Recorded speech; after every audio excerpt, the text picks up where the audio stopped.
नमस्कार। हम लाइव कर रहे हैं आज। अब दिन की दूसरी देवी हर हर महादेव। हाँ तो रहे आपके ये रहा ना।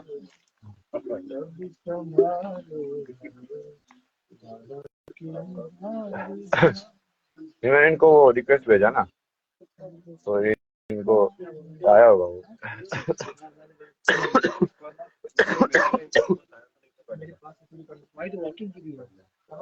उसमें आओ आप, इसमें चैट को ज्वाइन करो पहले, लाइव को ना। हाँ तो इसमें चलो इसको कैंसिल करके फिर से मैं आया। बांसुरी अच्छी बजाते हैं। यही जो देख रहा है, ये रिक्वेस्ट दिखाते रहिए इधर करो। हेलो, ओह डन। चटाई मंगा देते नाइस, आपकी किस्मत बढ़िया है। पहली बार उसने वो टैबलेट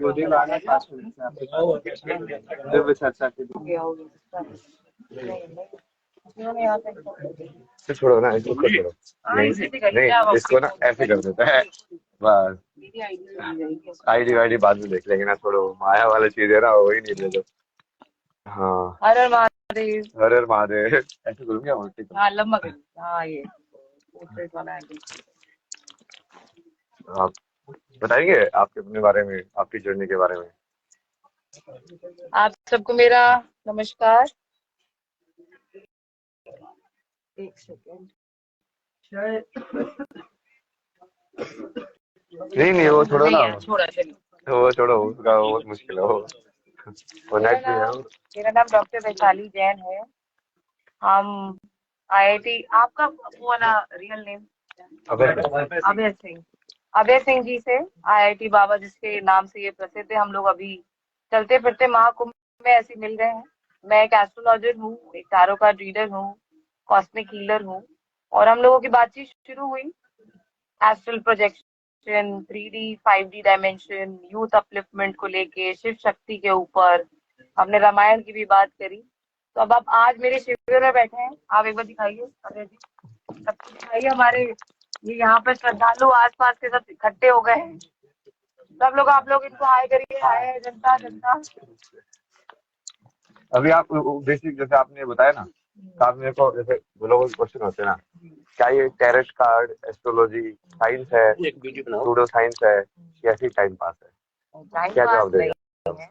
देखिए, कोई भी अगर हम किसी भी विद्या की बात करते हैं, इवन अगर हम एक किताब में एक चैप्टर भी पढ़ते हैं, सारी बात होती है व्यक्ति उसमें किस तरीके से कॉन्सेंट्रेटेड है।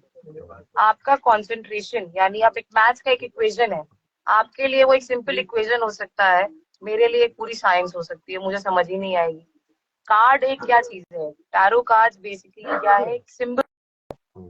अब मेरी साइकिक एबिलिटी, मेरी अपनी साधना, मेरा अपना मेडिटेशन, उस कार्ड को किस तरीके से मैंने अपने साथ उसको कहते हैं ना, उसको इम्बाइब किया है अपने अंदर। यानी आपको किसी भी चीज को जब तक आप अपना बच्चा नहीं बनाएंगे, वो आपके साथ बात नहीं करेगा।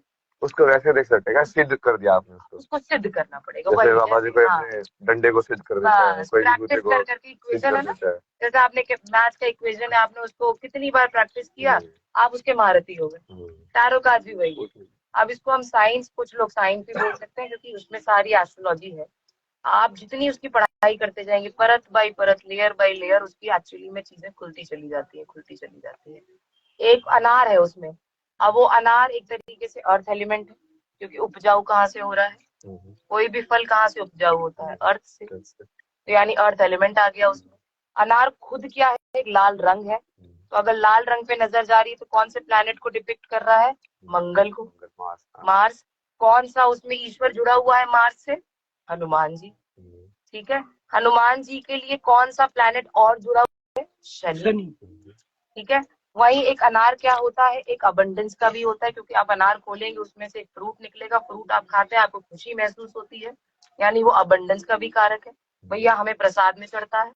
हमारे घर में अगर कोई फल आता है बाहर से तो हम क्या बोलते हैं? प्रॉस्पेरिटी आई है, अबंडेंस आया है। जरूरी नहीं है कि धन के फॉर्म में अबंडेंस आए, भाई फल के माध्यम से, कपड़े के माध्यम से, किसी मीठे के माध्यम से, किसी भी माध्यम से अबंडेंस आ सकता है। मैंने आपको एक मुट्ठी चावल दिया, वो अबंडेंस। आज आपकी भूख मिट गई, वो अबंडेंस। आज आपको रोटी मिल गई, वो अबंडेंस है। अगर ईश्वर का हाथ ना हो तो बहुत सारे भूखे नंगे घूम रहे हैं। हम पे ईश्वर का हाथ है, तभी हमें 3 वक्त की 2 वक्त की रोटी मिल जा रही है। और एस्ट्रोलॉजी के बारे में, एस्ट्रोलॉजी कैसे काम करती है? अब एस्ट्रोलॉजी में आपका प्रारब्ध आता है। प्रारब्ध बोले तो पिछला जन्म, बहुत से लोग नहीं मानते हैं, लेकिन एक चीज सोच के देखिए, जैसे कहते हैं ना, जो भी हिसाब किताब होना इस जन्म में ही होके रहना है। 16 साल तक की उम्र तक एक बच्चा ना जानता है कि उसको कैसे चलना है। उसको माँ बाप ही 16 साल तक, उसका 12th हो जाता है अमूमन 16-17 साल तक, माँ बाप ही दिशा देते हैं हर व्यक्ति को, हर बच्चे को। अब माँ बाप ने अगर सिखाया ए बेटा ऐसे लिखा जाता है, 2 डंडी नीचे बीच में एक डंडा, तो जो माँ बाप ने सिखाया वो बच्चे ने सीखा। अब उसको वो गोलाई में बनाना सिखाया या उसको वो लंबाई में बनाना सिखाया, बच्चे का अपना खुद का इंटेलेक्ट नहीं है। ये इंटेलेक्ट किसका है? माँ बाप का। तो 16-17 साल तक माँ बाप के कर्म आते हैं बच्चे के। तो एस्ट्रोलॉजी में लोग सोचते हैं कि राहु केतु शनि खराब कर देगा, वो डरा देते हैं इतना लोग यहाँ पर कि राहु तुमको बर्बाद कर देगा, शनि तुम्हारा खराब है।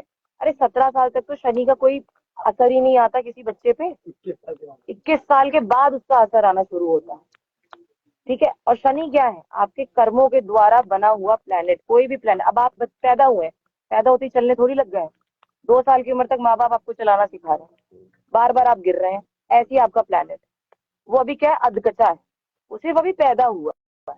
आपके कर्म उसको अभी तराशेंगे, और जैसे आपके कर्म होंगे वैसे आपका प्लेनेट प्लस या माइनस होता जाएगा, और फिर उसका असर आप पे आना शुरू करता है। मोदी जी का बुध वक्री और अस्त दोनों। बुध वक्री और अस्त का मतलब कि उनका बुध वाणी, बुध होता है थ्रोट चक्र, वाणी का कारक हो गया। सूर्य के पास भी था, सूर्य के दूर भी था, तो वक्री भी हुआ, उल्टी चाल भी चला, अस्त भी हो गया।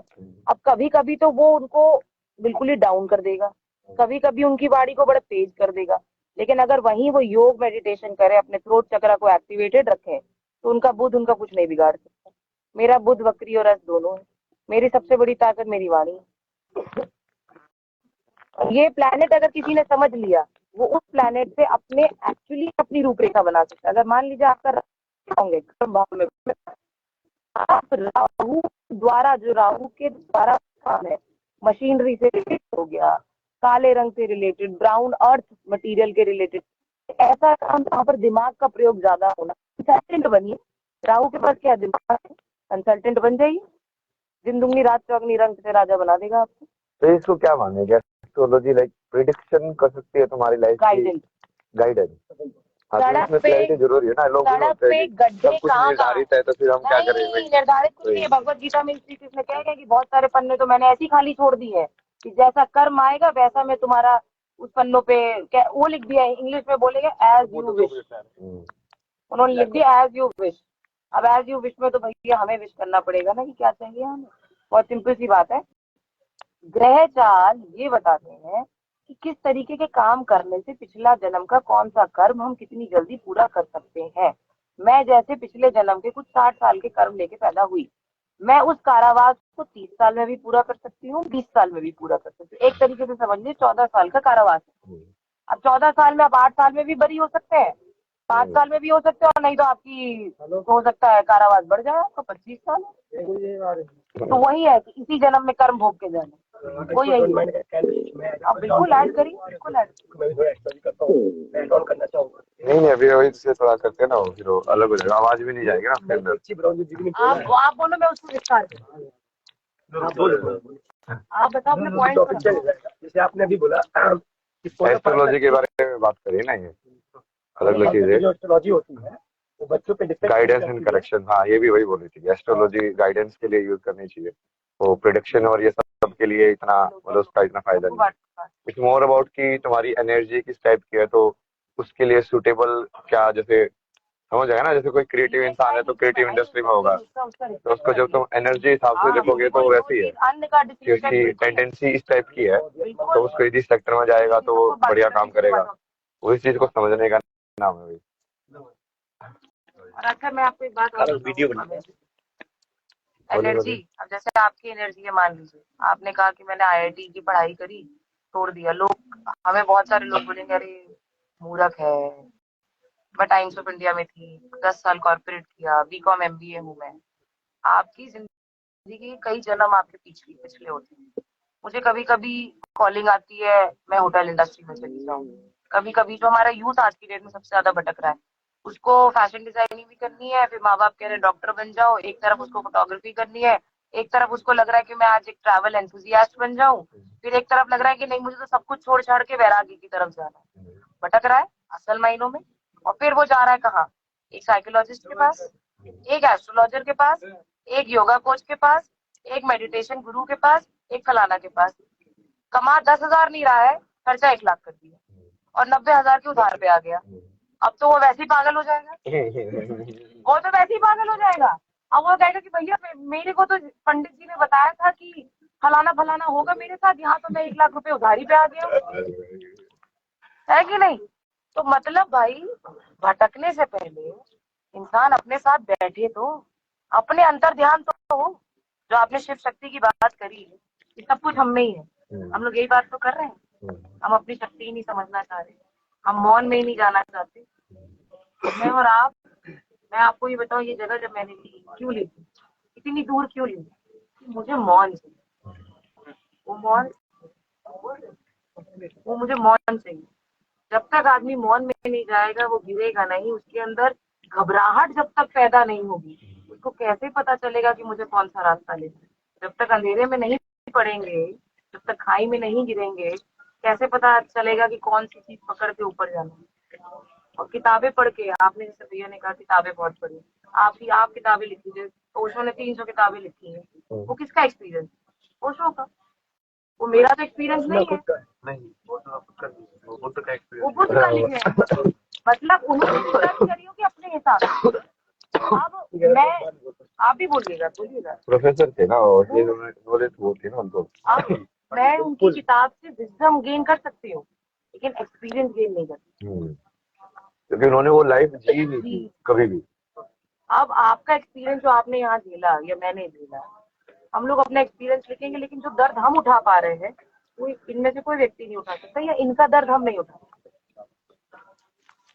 और आपने क्या बताया टाइटल है, क्या था? Cosmic cosmic healing. Cosmic healing ये क्या होती है? बता दो लोगों को, ये नए शब्द है, लोगों को समझ में आएगा भैया होता क्या है cosmic healer. Cosmic healing, healing of clairvoyant. Clairvoyant, clairvoyant is something जिसको हम बोलते हैं कि हमें कान से चीजें सुनाई दे जाती है और आंखों ये सब होता है। लोग तो बोलते हैं ऐसे कुछ नहीं होता है ना। मैं एमबीए करके 10 साल कॉर्पोरेट करके इस लाइन में क्यों आई, क्योंकि ये मेरे साथ होता था। पहले मैं इसको अंधविश्वास मानती थी। रीजन बीइंग, इसको इधर थोड़ा, आप भी आइए। नहीं वो तो ऐसे घुमाता रहता हूँ मैं। रीजन बीइंग क्योंकि पहले क्या होता था कि मुझे लगता था कि मुझे कोई प्रेमोनिशन हो रहा है, मैंने कोई चीज देखी वो हो गई, तो ये लगता था कि ऐसा क्यों हो गया। कोई चीज सोचिए, अमूमन बहुत लोगों के साथ ऐसा होता होगा कि अचानक से आपने कोई चीज सोची और अगले पल वो हो गई। ये इंट्यूशन है, ये इंट्यूशन है। लेकिन ये गट, जिसको हम कहते हैं हमारा गट, यानी हमारा पेट, हमारा पेट, आप कहीं भी जाते हैं, किसी घर की ऊर्जा पे आप जाते हैं, आपको कभी कभी किसी की ऊर्जा बड़ी घर की बड़ी खराब लगती है, तो कभी कभी किसी के घर की ऊर्जा आपको बड़ी अच्छी लगती है। एनर्जी है, इलेक्ट्रोमैग्नेटिक फोर्स है, ये ऑरा है। सेम उसी तरीके से कॉस्मिक हीलिंग है। कॉस्मिक हीलिंग और क्लेयरवॉयंट बेसिकली क्या है, हम लोग सन 24 घंटे, हमें भी लगता है कि अर्थ हो गया, बट वो एक्चुअली में यूनिवर्स में 24 घंटे चल रहा है। एक सिंबल्स होते हैं, जैसे आपने कहा ना साधना करना, हर साधना का, हर तांत्रिक का, हर किसी का कोई ना कोई सिंबल होता है। ओम भी जैसे हमारा एक सिंबल है, सबसे यूनिवर्सल सिंबल अगर मैं बोलूँ, इसमें सारी ऊर्जा है, इसमें सारे तत्व समाये हुए हैं। इसमें करके हम बोलते हैं। इवन हमारे सातों चक्र, उनको 112 चक्र है हमारे पास, लेकिन 7 चक्र मेन है। और वो अगर विशुद्धि आज्ञा चक्र और सहस्त्रार की अगर मैं बात करूं तो वो ओम की ध्वनि से ही, और हमारा बिंदु चक्र तो यहाँ होता है पीछे। बचपन में कहते थे ना टप्पी मत मारो पीछे, यहाँ नहीं मारो, हमेशा बोलते थे यहाँ नहीं मारो। बिंदु चक्र है हमारा, लोग जानते ही नहीं है इस बात। बिंदु चक्र अगर उस पर चोट लग जाए तो एक्चुअली में आई साइट सबसे पहले वीक होगी, आपके माइग्रेन की प्रॉब्लम आपको शुरू होगी, आप लोगों के बाल झड़ने शुरू हो जाएंगे। सहस्त्रार और आज्ञा किसी का वीक होता है तो बचपन से आई साइट जिनकी वीक होती है, मोतियाबिंद जिनको होता है, सबसे पहले फिजियोलॉजिकल चेंजेस आते हैं, देन साइकोलॉजिकल। किसी को पता ही नहीं है ये बात कि चक्र एक्टिवेट करके हम लोग बॉडी के सारी ऊर्जा फिजियोलॉजिकली ठीक कर सकते हैं। आपका जैसे पेट नहीं है, आपका मणिपुर चक्र, स्वादिष्ठान और रूट चक्र तीनों ही बैलेंस। जिनके यहाँ पर तोन होंगे सबके वो माइनस में, पैसा नहीं रुक रहा है। मणिपुर चक्र इसका मतलब स्थिर नहीं है, मूलाधार स्थिर नहीं है, अगर नेम फेम नहीं मिल रहा है, स्वादिष्ठान स्थिर नहीं है, तो कॉस्मिक हीलिंग क्या है? बेसिकली इन्हीं पैसे वालों का पेट होता है, क्योंकि उनका प्रारब्ध भी है। हर चीज कनेक्टेड है, हर चीज कनेक्टेड है। जब बात करेंगे तो इतना टॉपिक इतना वास्ट है ना ये, कि इस पे कई सीरीज निकाली जाए, ये ऐसी बात है। और कुछ आप बोलना चाहेंगे मतलब आध्यात्म के ऊपर? कॉस्मिक हीलिंग अध्यात्म की अगर मैं बात करूँ, लोग अध्यात्म को सोचते हैं कि दियाबाती करना, असल मायनों में दियाबाती करना इज नॉट अध्यात्म। अध्यात्म का मतलब होता है अपने साथ समय बिताना, अपने साथ अपनी दिमाग की ऊर्जा को। भाई मुझे अगर कोई थप्पड़ मार दे और मैं तुरंत एग्रेशन में आ जाऊँ, जिसका मतलब मेरे अंदर अध्यात्म नहीं है।